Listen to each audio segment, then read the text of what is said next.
अस्सलामुअलैकुम वरहमतुल्लाहि वबरकातुहू। नाजरीन, ये है एमआरएफ टीवी कर्नाटका। 2 साल मुसलसल लॉकडाउन की वजह से हमने ईद उल फितर व ईद उल अज़हा कोविड-19 के पेश नज़र बड़े एहतियात के साथ मनाया था।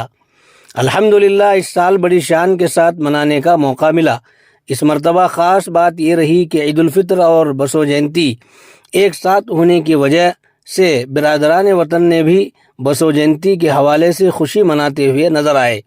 इस मौके पर बसो जयंती के जुलूस में शामिल सभी हिंदू भाइयों के दरमियान शहर मुधोल के नौजवान व जिम्मेदारान की जानिब से शीर खुरमा तकसीम किया गया, जिसमें सभी गैर मुस्लिमों भाइयों ने मोहब्बत के साथ कबूल किया।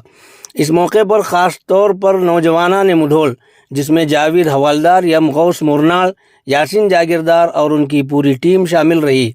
बिलखुसूस शहर मुधोल के मारूफ शख्सियात आली जनाब अम्बी वकील साहब, अमीन साहब व्यापारी, चेयरमैन मरकज़ मस्जिद और डॉक्टर हाफिज़ अब्दुल वहाब, मुन्ना आसंगी व दीगर जिम्मेदारान ने मिलकर भाईचारे की मिसाल कायम करने में पेश नज़र आए।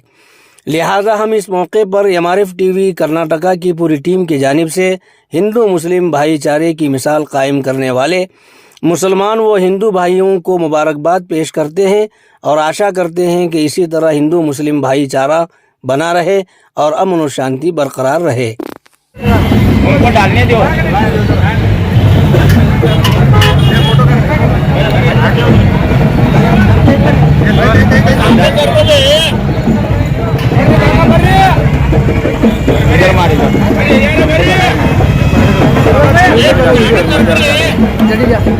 पीछे